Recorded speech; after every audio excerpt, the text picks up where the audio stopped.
Waktu itu sedang tidak menstruasi. Jadi kalau ternyata sedang menstruasi maka sholat duhur tidak wajib, bahkan haram. Jadi intinya setiap perintah Allah, baik yang bobotnya haram atau bobotnya makruh, bobotnya wajib atau sunnah, itu pasti ada sebabnya, ada syaratnya, dan harus bebas dari penghalang. Kalau ada penghalang, itu nanti hukum menjadi tidak berlaku. Jadi ya misalnya pencurian itu kan hukumnya haram. Jadi kita diperintah untuk meninggalkan tindak pencurian, itu hukumnya haram ya mencuri itu. Terus pencurian yang haram itu nanti akan dikenai hukuman potong tangan, hukuman potong tangan ya. Tapi itu harus jelas-jelas sebagai tindak pencurian. Jadi pencurian yang dianggap mencuri yang dikenai hukum potong tangan itu, yang pertama syaratnya itu yang dicuri itu sudah memenuhi nisab. Kalau kurang dari nisab ya tidak bisa dianggap sebagai pencurian yang membuat hukum had itu dilaksanakan. Jadi harus sudah mencapai nisab. Ada yang mengatakan 1 dinar, ada yang mengatakan 5 dinar. Intinya kalau kurang dari 1 dinar, pencuri tidak dihukum potong tangan, tetapi dihukum mungkin ya cambuk atau mungkin di penjara sekian hari dan seterusnya. Terus syarat yang kedua itu harta yang dicuri itu berada di tempat yang selayaknya. Kalau yang dicuri itu di ruang tamu, maka itu tidak bisa dianggap sebagai pencurian yang harus dipotong tangan, karena ada unsur keteledoran dari pemilik uang. Jadi, tapi kalau mencuri itu dari brankas, dari laci, yang itu memang lazim menjadi tempat uang, maka itu masuk kategori pencurian. Kalau itu terpenuhi, berarti harus dipotong tangan. Terus syarat yang lain itu tidak dalam kondisi darurat. Jadi intinya, jadi pencurinya itu mencuri karena darurat, dia kelaparan, terus kalau nggak mencuri dia akan mati misalnya, maka ini tidak bisa diberlakukan hukum potong tangan. Makanya Umar bin Khattab ketika mengalami masa paceklik yang lama itu beliau menghapuskan hukum potong tangan, karena orang yang mencuri itu bisa dipastikan atau ya mendekati keyakinan itu karena darurat, karena kelaparan sehingga mereka mencuri. Terus ada mulmaniknya Pak. Misalnya kalau yang mencuri itu ayahnya, maka hukum potong tangan tidak bisa dilaksanakan, karena antawa malu kali abika, kamu dan hartamu itu milik ayahmu. Itu mungkin intinya semua hukum dari Allah itu pasti ada sebab, ada syarat, dan harus tidak ada penghalang. Kalau ada penghalang, hukum dari Allah baik yang sifatnya wajib, sunnah, haram atau makruh itu menjadi tidak berlaku. Itu yang dipelajari dalam usul fikih. Yang kedua itu tentang al-hakim. Kemarin itu al-hakim sudah itu ya. Mungkin bisa ditunjukkan Ustaz. Nggak ngerti bacanya. Iya. Atau kalau boleh dimulai dengan tanya jawab. Iya, monggo, ya silakan. Ada yang mau ditanya? Silakan. Iya, ada pertanyaan. Iya, monggo. Ini kan usul fikih itu kan berarti alat untuk menentukan hukum, membantu gitu. Iya. Nah, padahal kan kita mengenal ada banyak mazhab. Iya. Nah, dari banyak mazhab itu, dan mazhab-mazhab itu juga punya banyak istilahnya pendapat mereka sendiri-sendiri. Nah, usul fikihnya itu letaknya di mana? Itu pertanyaan pertama. Dan yang kedua, seharusnya kalau ada usul fikih itu kan ada bayangan saya satu pendapat, tapi buktinya juga ada banyak mazhab. Nah, kemudian kata banyak orang apa enggak ya? Itu kita harus mengikuti satu mazhab. Kalau misalnya Syafi'i, jadi Syafi'i. Nah, tidak boleh untuk mengikuti banyak memilih mana yang berlaku untuk kita kemudian kita pilih. Nah, itu sebaiknya pribon ya. Ada dua pertanyaan. Ya, jadi Jadi usul fikih ini berlaku universal untuk semua madhab. Jadi nanti terutama bab 2 apa yang dipelajari dalam usul fikih. Jadi nanti masalah hukum itu semua sepakat hukum itu ada 5, kecuali madhab Hanafi itu ada perbedaan. Kalau madhab Hanafi itu membedakan antara fardhu dan wajib. Kalau fardhu itu kalau dalilnya Al-Quran dan hadis mutawatir, maka bobot perintah itu fardu.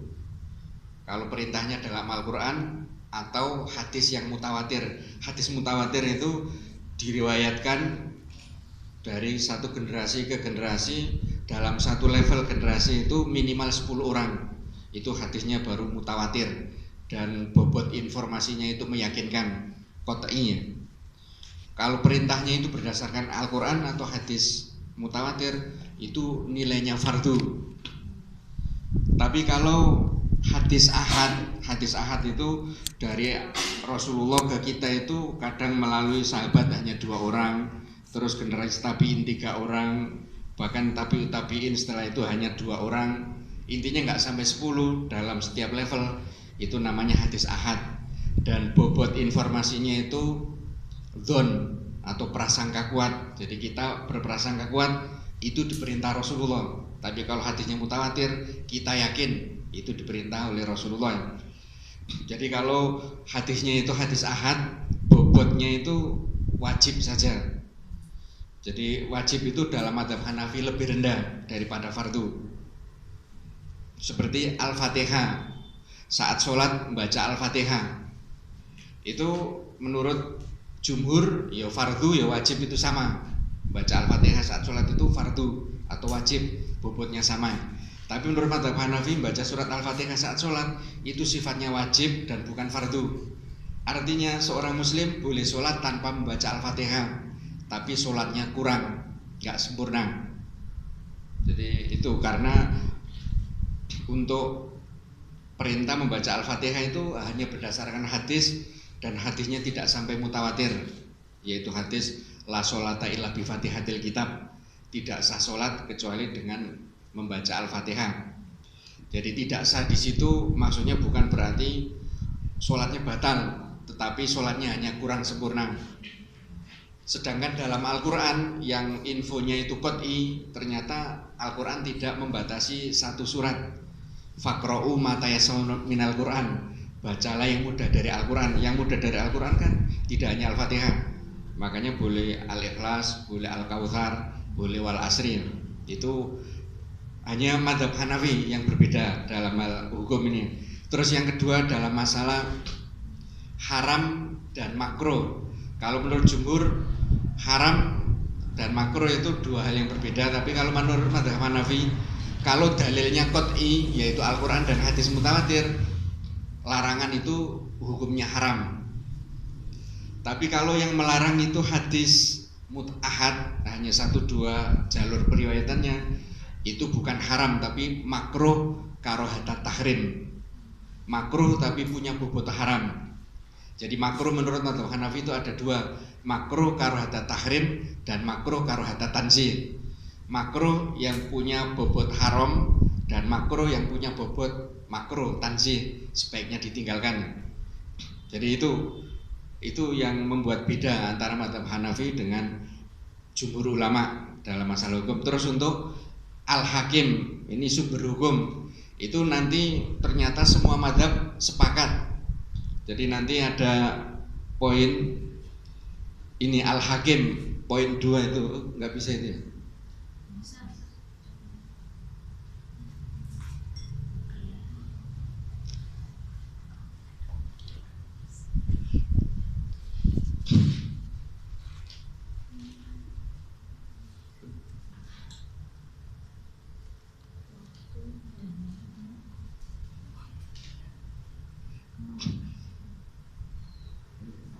Belum saya sambungkan.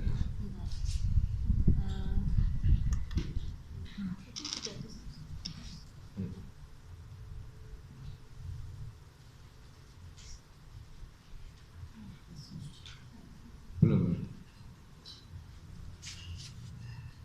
Atau belum kerja.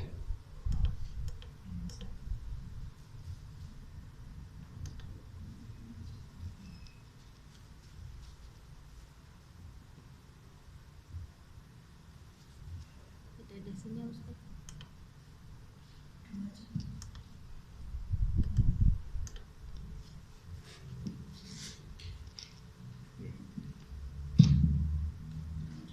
Tidak ada sinyal, ada sinyal.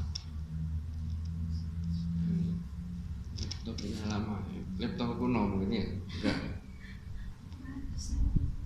Kemarin bisa ya? Dicoba lagi kayak mati.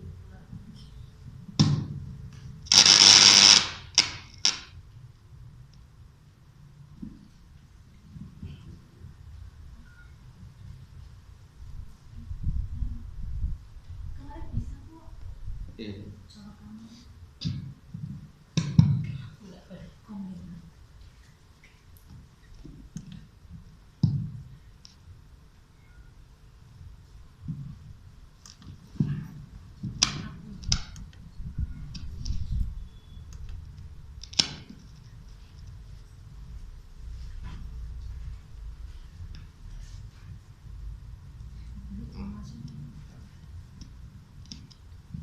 Coba saya.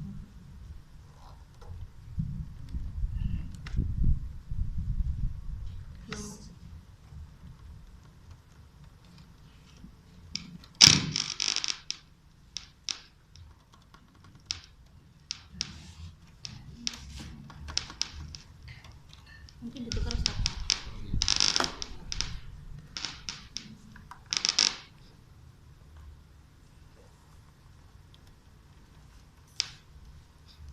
Tidak ada sinyal. Nomor satunya.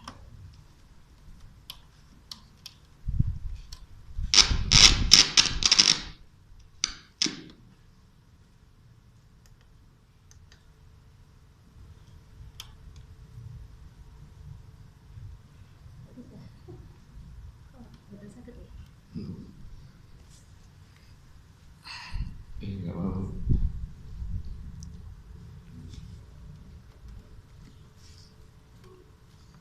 Ya, diteruskan sama Ustaz. Iya. Sambil saya coba usaha.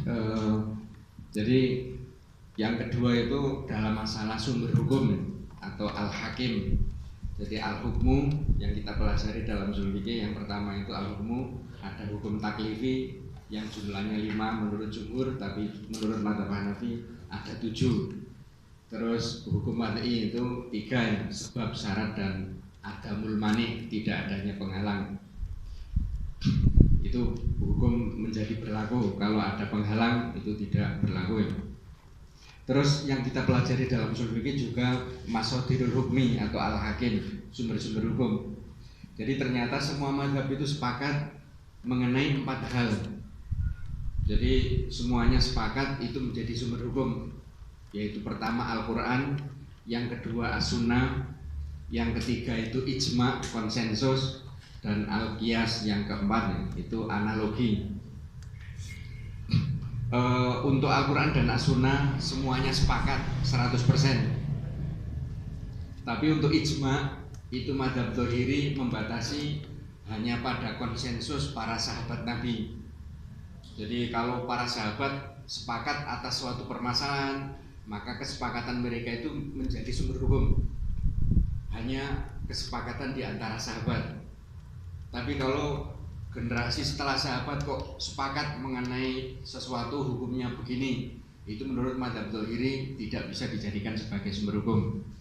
Tapi prinsipnya mereka sepakat ijma itu sebagai sumber hukum, tapi hanya ijma sahabat.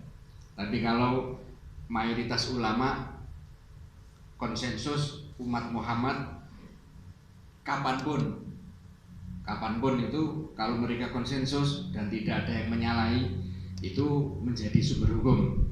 Itu saja bedanya. Terus al-qiyas itu juga madzhab Dzahiri menolak qiyas. Jadi analogi itu madzhab Dzahiri, pemimpinnya itu Dawud al-Dzahiri, menolak penggunaan analogi. Cuman kenapa kok ijma dan qiyas masuk kategori sumber hukum yang disepakati oleh semua madzhab? Karena dalam kaidah ushul fikih itu ada kaidahnya an-nadir kal ma'dum. Sesuatu yang sedikit, sesuatu yang langka itu dianggap tidak ada. Jadi penolakan dari madzhab Dzahiri karena terlalu sedikit itu dianggap tidak ada. Sehingga untuk 4 poin ini, untuk 4 sumber hukum ini semuanya sepakat. Jadi Al-Quran, As-Sunnah, Ijma' dan Qiyas itu menjadi sumber hukum semua madhab.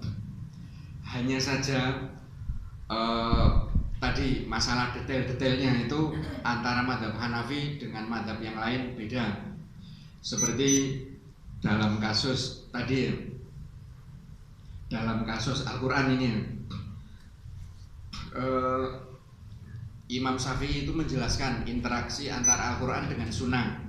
Nanti ada interaksi umum khusus, ada interaksi mutlak muqayyad. Ya. Mutlak muqayyad itu yang satu mutlak, yang satu terikat dengan sifat tertentu.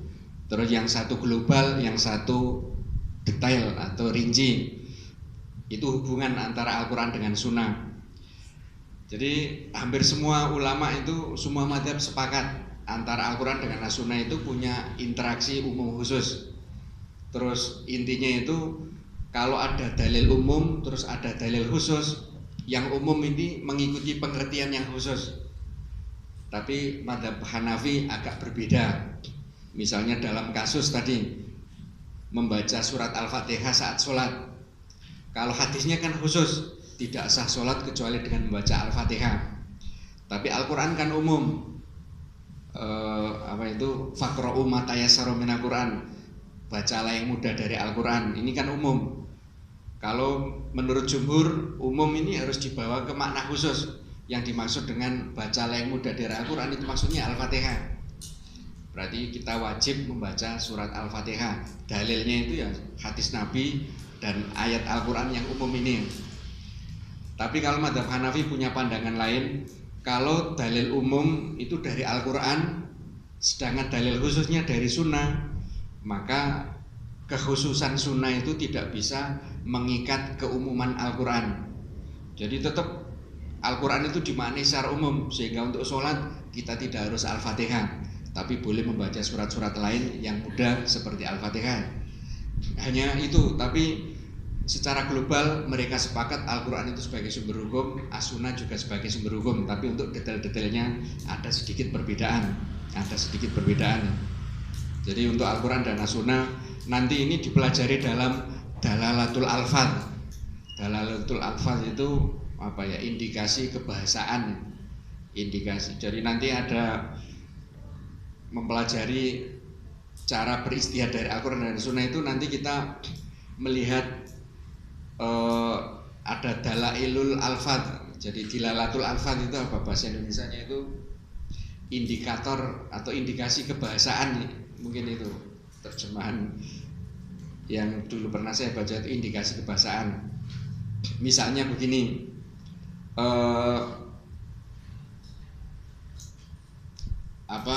misalnya dalam Al-Quran kan wa aqimus sholah, ini kan global, dirikanlah sholat.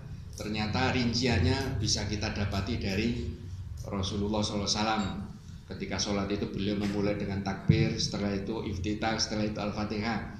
Makanya aqimus sholah ini harus diselaraskan dengan hadis-hadis Nabi tentang sholat. Ini hubungannya itu global dan rinci, atau mujmal dan mufassal. Kecuali kalau madhab ingkarus sunnah, itu mereka tidak mau menggunakan hadis sama sekali. Jadi sholat itu aqimus sholat, itu berarti ya kita cukup mendirikan sholat. Jadi kita nggak boleh menggunakan hadis, karena hadis itu mereka itu mengingkarinya. Makanya sholat versi ingkarus sunnah itu hanya ada beberapa gerakan, karena dalam Al-Quran kan gerakannya itu wasjudu warka'u, hanya rukuk dan sujud, terus akimu atau kumu lillahi qanitin, berdiri. Jadi sholat itu hanya berdiri, rukuk dan sujud. Tidak ada duduk antara dua sujud, sujudnya juga sekali. Jadi itu karena ingkarus sunnah, dan itu bukan bagian dari madhab yang ada dalam madhab Islam. Intinya semua madhab sepakat Al-Quran dan Sunnah itu sebagai sumber hukum. Cuman detail-detailnya yang ada khilaf, terutama nanti dalam menilai hadis ini sahih atau dhaif, terus hadis ini mansuh atau masih berlaku ketentuan hukumnya. Untuk ijma tadi sudah disampaikan, semua madhab sepakat. Jadi kenapa ijma itu dijadikan sumber hukum, atau keempat sumber hukum ini, Al-Quran, Sunnah, ijma, dan qiyas, itu oleh Allah sudah disinggung. Tapi saya nomor surat dan ayatnya yang lupa itu ya. Ya ayyuhalladzina amanu atiullaha wa atiur rasula wa ulil amri minkum fa in tanaza'tum fi syai'in farudduhu ilallahi wa rasulihi. Ya ayyuhalladzina amanu, wahai orang-orang beriman, atiullaha. Atiullaha itu berarti amalkanlah Al-Quran. Taatilah Allah itu berarti jadikan Al-Quran sebagai pijakan hukummu. Wa atiur rasul, dan taatilah Rasul, maksudnya tetapilah sunnah Nabi, jadikan sunnah sebagai sumber hukummu.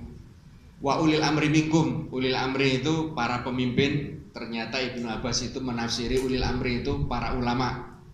Jadi kalau ulama umat Islam sudah sepakat bahwa hukum dalam satu permasalahan itu adalah A, itu mengikat bagi umatnya, tidak boleh menyelisihi. Tapi itu kalau terbukti konsensus, bukan hanya pendapat sebagian. Itu semua ulama Islam sepakat hukumnya dalam masalah rokok misalnya haram atau makruh dan seterusnya. Intinya sudah terjadi konsensus, maka itu mengikat dan tidak boleh ditentang dengan pendapat-pendapat yang lainnya. Jadi untuk ijma itu kenapa jadi sumber hukum, padahal ulama ini kan ya nggak maksum, nggak terpelihara dari salah dan dosa.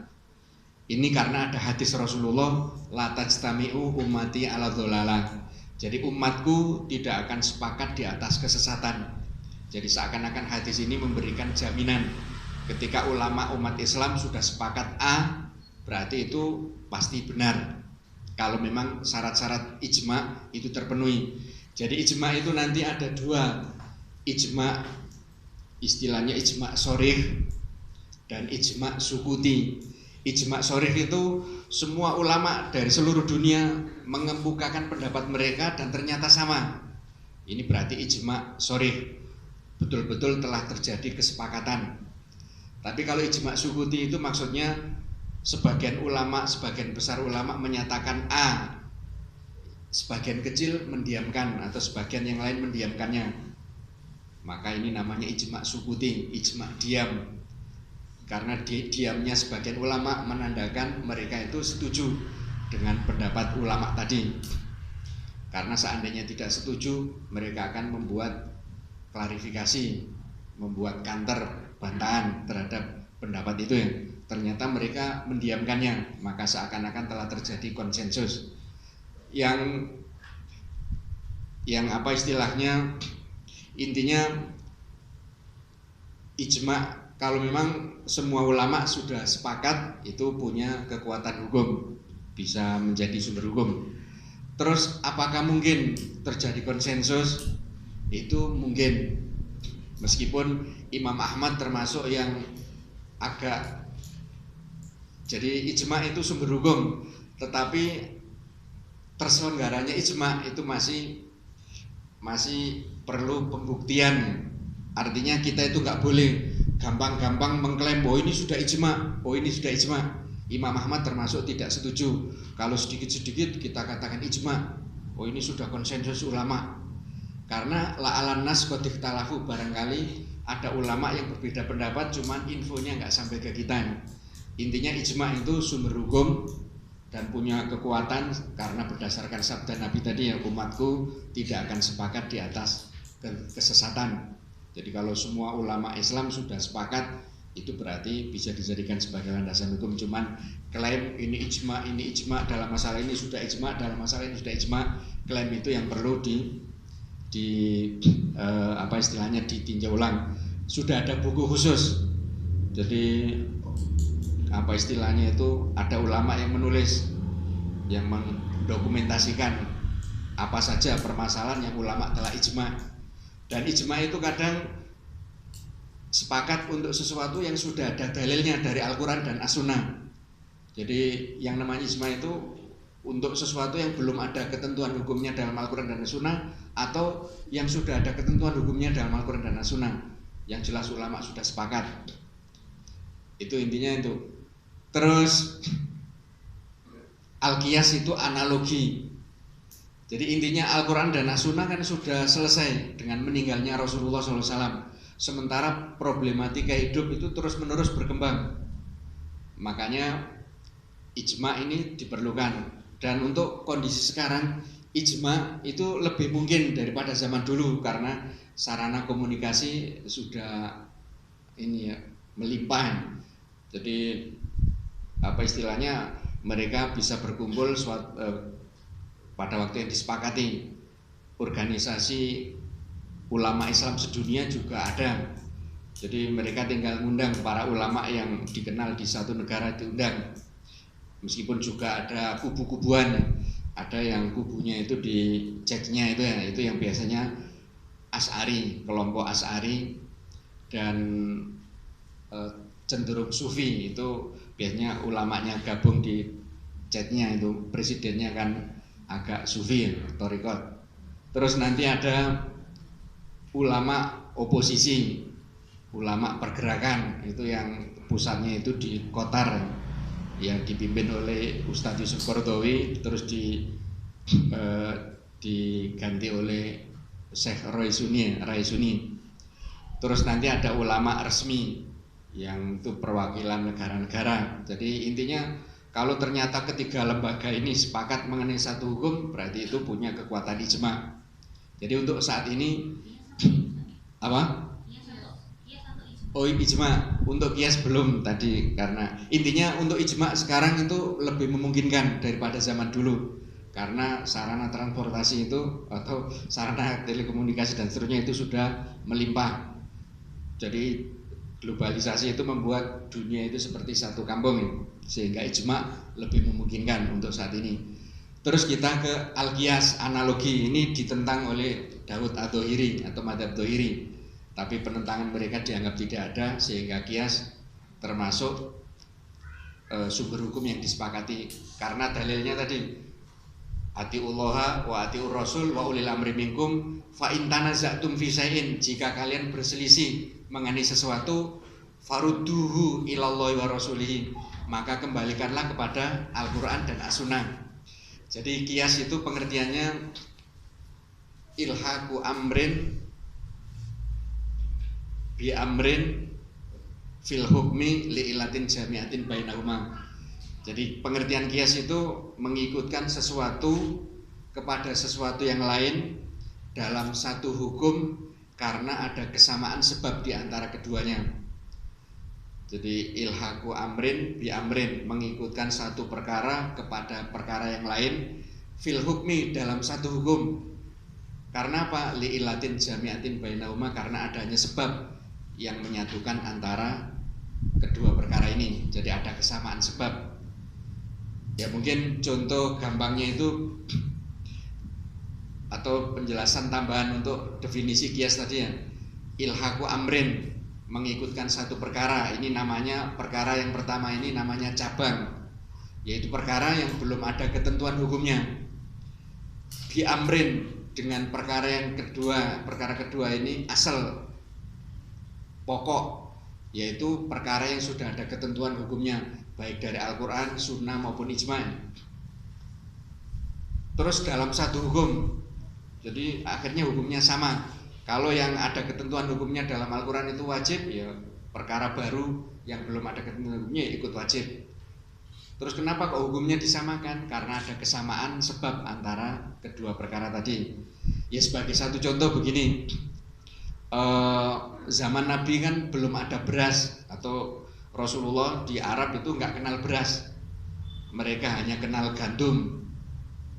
Jadi mereka hanya kenal gandum.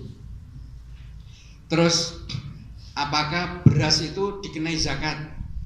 Padahal zaman Nabi belum ada beras. Jadi sementara pada zaman Nabi yang ada itu gandum, dan gandum ternyata oleh Rasulullah dikenai zakat. Maka kita analogikan beras ini dengan gandum. Akhirnya beras berarti wajib dizakati juga, sama dengan gandum. Karena apa? Karena ada kesamaan sebab. Jadi gandum ini dikenai zakat itu karena ada dua sebab. Yang pertama itu merupakan makanan pokok dan bisa disimpan lama. Jadi al-qut wa sholihun lil iddikhar. Jadi merupakan makanan pokok dan bisa disimpan lama, bisa bertahan lama. Ternyata kan beras juga sama, merupakan makanan pokok dan bisa disimpan lama, terutama kalau disimpan dalam bentuk gabah, itu lebih lama lagi ya. Jadi berarti hukum beras itu sama dengan gandum, sama-sama wajib dizakati. Jadi itu mengikutkan beras dengan gandum dalam hukum, yaitu kewajiban membayar zakat. Karena apa? Karena ada kesamaan sebab, yaitu sama-sama makanan pokok dan bisa disimpan lama. Jadi nanti kalau ada barang baru, misalnya jagung, apakah wajib zakat? Ya jagung sama, itu makanan pokok bagi warga Madura dan bisa disimpan lama, berarti jagung juga wajib zakat. Terus nanti di Maluku, sagu, jadi itu makanan pokok orang sana dan bisa disimpan lama, berarti sagu juga wajib dizakati. Nanti juga dalam masalah jual beli riba atau ribal fadl. Jadi ribal fadl itu tukar menukar komoditi dengan tambahan tertentu, itu haram. Jadi tukar menukar barang tertentu dengan adanya selisih atau tambahan, itu hukumnya haram. Tapi ribal fadl ini hanya berlaku untuk dua hal. Yang pertama alat tukar, dan yang kedua makanan pokok yang bisa disimpan lama. Jadi misalnya beras, kalau zaman Nabi kan adanya kurma. Rasulullah pernah menerima hadiah kurma yang bagus, 1 kilo katakanlah, atau 1 liter. Rasulullah heran, "Duh, kamu ini kan berasal dari suku A, kurma produksi suku kamu kan jelek-jelek, ini kok kamu kok dapat kurma yang bagus?"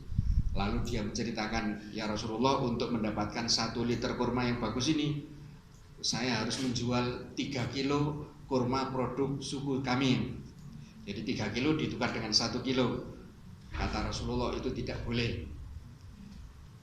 Jadi kalau kurma itu ya 1 kilo ditukar dengan 1 kilo, meskipun kualitasnya beda. Kalau 3 kilo dengan 1 kilo itu riba, namanya ribal fadl, nggak boleh. Kata Rasulullah, agar terhindar dari delik riba, itu yang 3 kilo milik kamu itu kamu jual.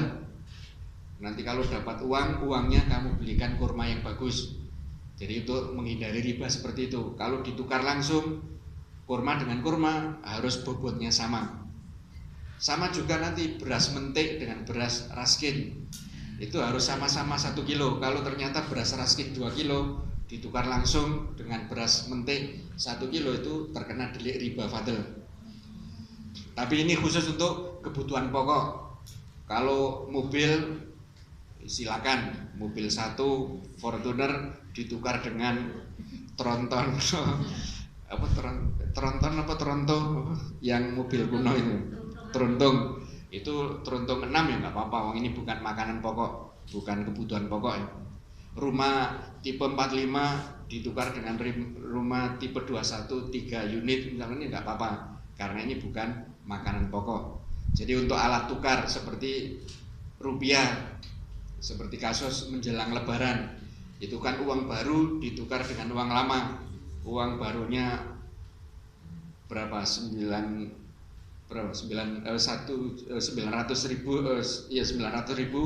nanti uang lamanya 1 juta, itu nggak boleh, itu ribal fadl. Jadi 1 juta ya ditukar dengan 1 juta, meskipun yang satu lama, yang satu baru. Perkara nanti setelah diterima 1 juta, terus dia ngasih, ini 100.000 upah kamu ngantri di BI. Jadi bukan dalam rangka tukar menukar 900 dengan 1 juta tadi ya. Jadi itu terkena delik ribal fadl. Itu analogi. Jadi analogi itu mengikutkan